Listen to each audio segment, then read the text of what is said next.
How's it going, fam? It's Erica with Not Your Average EDC, and today I am going to show the results of my sharpening that I did last night. I did a quick quiz on YouTube to basically ask what you guys thought would be the hardest steel for me to sharpen out of 4 options, and I wanted you guys to leave it down in the comments what you thought, but of course, YouTube turned off my comments. They usually do. I've never turned off the comments on any of my videos, and YouTube just does instantly once a week. Don't know why. I didn't use any trigger words or anything as far as I know, but they didn't want you guys to do the quiz. So I'm just going to give the results this morning, and we're going to talk a little bit about that. And yeah, let's just get into it. So if your guess was that the hardest one to sharpen was Maxum, you are correct. Just kidding. You're not correct at all. Maxum was not the hardest to sharpen out of all of those options. Let's look at which one was actually the most difficult. Is this a surprise to you? H1. This was the hardest for me to sharpen. Now, I had mentioned in my video that this was a mix of not necessarily it being difficult in terms of skill to sharpen, but how the steel was moving on the stones. I was using a mix between diamond stones and Japanese nanawa stones, the water stones, whichever one was most appropriate for the steel. But in terms of just how quickly the burr came up, that's what I'm talking about when I say difficult. So the burr on the H1 was the most difficult to create. And this one I did have to use a 325 grit diamond stone to start off with to get that burr moving.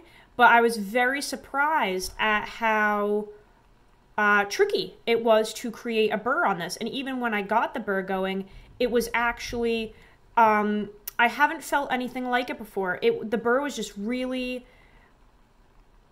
not aggressive in the sense that I'm used to. So if you sharpen knives, you'll know what I'm talking about here. But there are different aggressiveness levels of burrs. And for instance, like Rex 45 or a really good S30V or whatever, it will have a burr that feels very, very prickly, very aggressive, very wiry and toothy.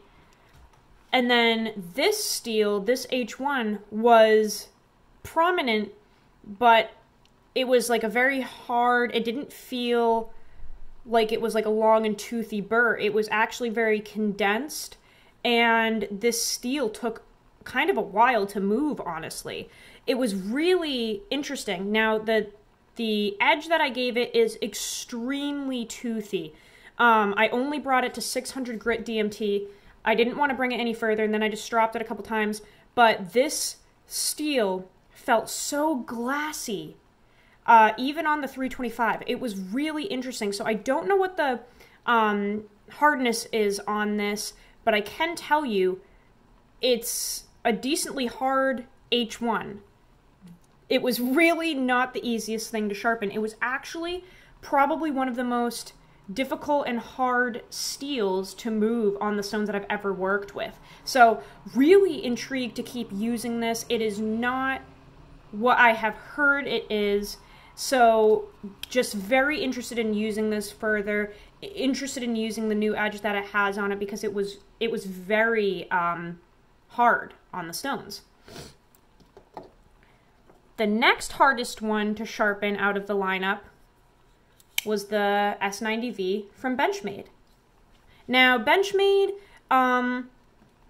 my admiration for this brand has been declining over time. They are not impressing me with a lot of the stuff that they've been doing in terms of design and steel choice and transparency and stuff. But I will say this S90V has treated me well so far. Sharpening it, surprisingly, was a little more difficult. And again, not in terms of skill, just how the steel was moving on the stones. It felt pretty hard, which is a good thing. S90V, from what I know, can be run pretty high, and it performs well at that level of hardness. The sharpening in terms of skill was not hard at all, but the steel needed again a 325 diamond to be moving. And yeah, the burr that it was creating was not as condensed as the H1, but also not as toothy and loose as like an S35 from Spyderco. So I was actually really impressed with this. Sorry for the gunk, I probably should have cleaned that off. I was impressed with the sharpening of this. I was impressed with how hard it was. It didn't feel as glassy, again, as the H1, but still a little bit more effort, which was a good sign to me because I like that it didn't feel like gummy on the stones or anything. It did feel harder than my Spyderco S9DV in using the same stones, but again, who knows? Just personal experiences here. Okay, now Maxum it comes in. So this was the third hardest to sharpen, which is really not hard at all, especially with inevitably the Rex 45 being the last one here, the easiest to sharpen. So the Spyderco Maxum, it was the second easiest to sharpen. It was pretty damn easy. My Maxum, at least, moves very quickly on diamond stones. It burrs up extremely fast and very aggressively. This Maxum feels very much like the Rex 45 when it burrs up. It is very easy to sharpen. Minutes to sharpen this. Comes up with a very aggressive toothy edge.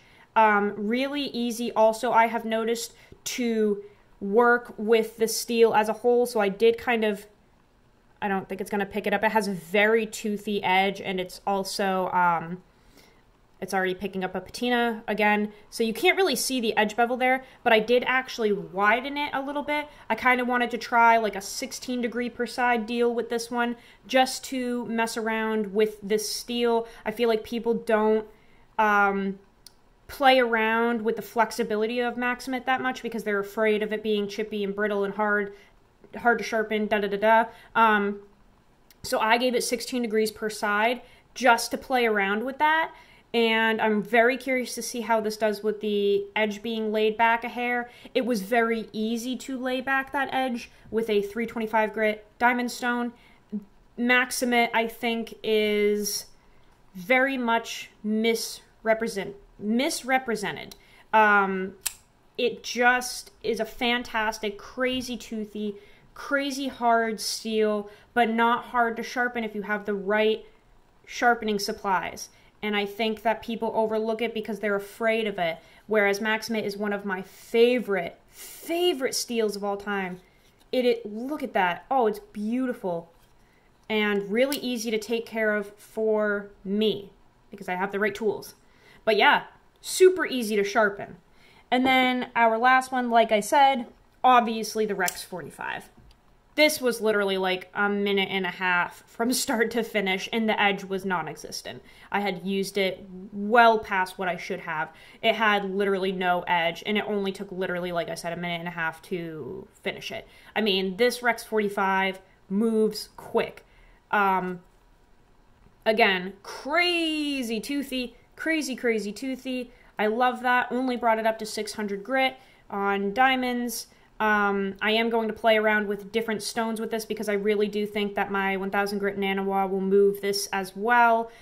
We will see. But yeah, last night, for time's sake, I just did diamond stones with this, and very aggressive burr very quickly. I'm talking 2 or 3 passes, and you already have a literal, like, barbed wire fence burr. It literally is that aggressive.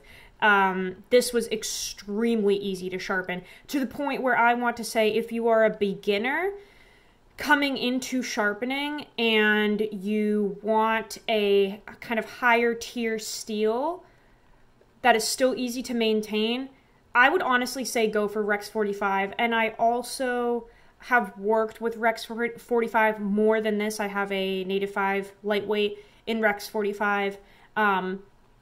So in working with both of those with this steel, I feel like I can recommend this to someone learning to sharpen, because usually what happens is people coming into sharpening want something that's kind of like more forgiving and easier to work with, like S30V, S35VN, S45VN, 154CM, kind of those like softer, lower tier steels.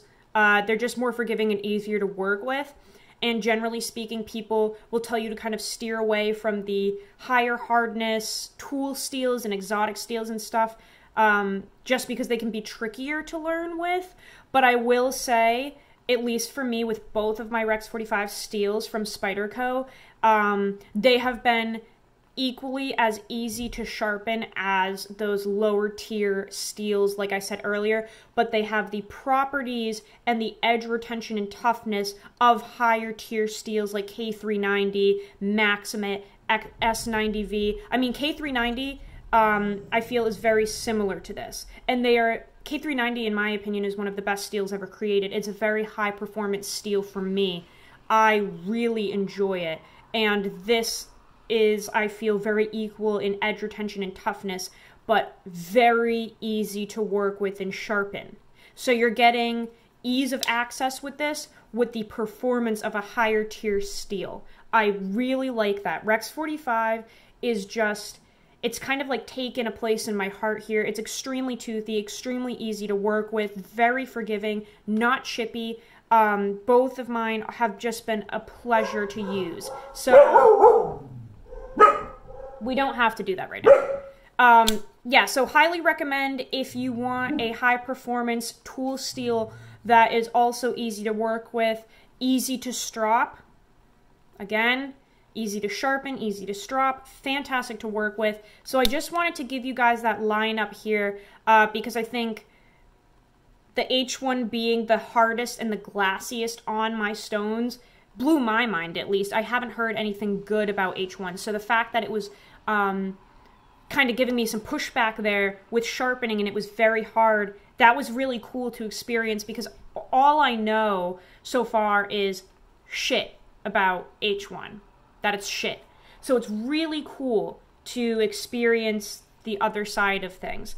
But guys, that's it for today. Go use your shit. Learn how to sharpen your knives. I will see you guys on the next video. Love you all. Take care.